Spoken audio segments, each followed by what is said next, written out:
Greetings to another video. So I'm going to take you back a little while. So if you remember when I rode, basically bike packed the whole women's Tour de France avec Zwift route, which is about 1500 kilometers. Well, I didn't tell you at the time, but I was testing out the new Garmin Edge 1040 Solar. I got it literally the day before I flew to France, and I wanted to see how long it would last on such a big, long, epic adventure. So that is what this video is. So I'm going to take you back now to Paris before we set off. Also, I should say, I'm going to preface this by saying that I am supported by Garmin, but this is just my actual experience with the unit and just testing it in real world scenarios. So let's go back to Paris. Today, actually I should say bonjour from Paris. We are at the Eiffel Tower, and today we are setting off to ride the inaugural Tour de France Femme avec Zwift route with transfers.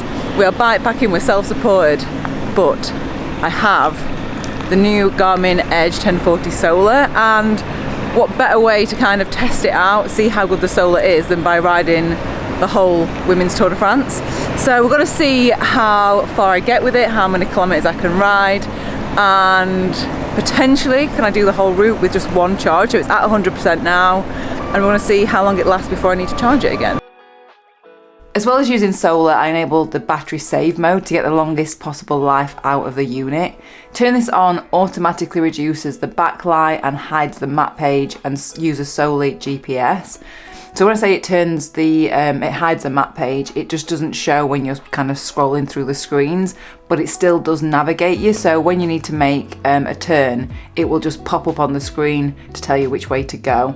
And it also uses just GPS, which is amazing and fine for road, but you can activate the multi-GNSS, I think it's called, multi-band, which is better for accuracy, say if you're off-road. But each of those things you can turn and like toggle on or off.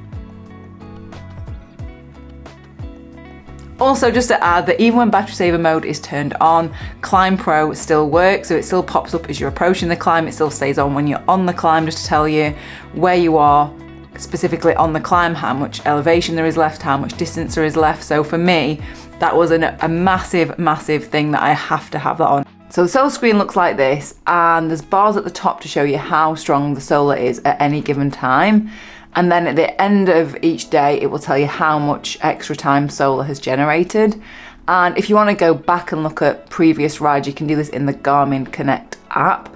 So you click on your device, click on solar, and it will tell you there all the details from like previous rides from 4 weeks ago.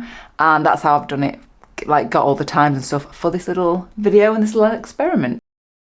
Now we're going to show you the daily distances, time, start charge, end charge, and how much solar I gained each day, and also whether or not it actually got me around the whole route.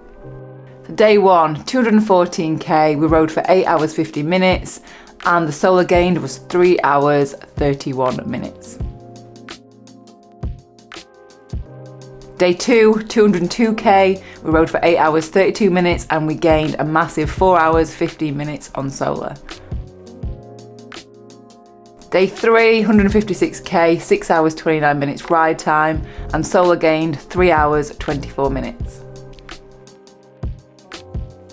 Day four, the gravel day, 210 kilometers, 11 hours 16 minutes ride time, and solar gained 2 hours 47 minutes. Day five, 183 kilometers, 7 hours 40 minutes ride time, and solar gained was 2 hours 27 minutes. Day six, 165k, 6 hours 50 ride time, solar gained 1 hour 45 minutes. Day seven, 209 kilometers, 9 hours 26 minutes, and the solar gained was 2 hours and 3 minutes. But this was a big climbing day with 3,500 meters. So you can see the battery start and end. So it started at 36%, went all the way down to 18. So I was like, oh, I don't know whether it's going to last the whole trip. Day eight, 159 kilometers, another day in the mountains, almost 2,700 meters climbed, and 7 hours 48 minutes ride time. The battery start was 18%. Is it gonna last? But actually on that day we gained 2 hours 46 minutes from solar. But did it last the duration of the trip?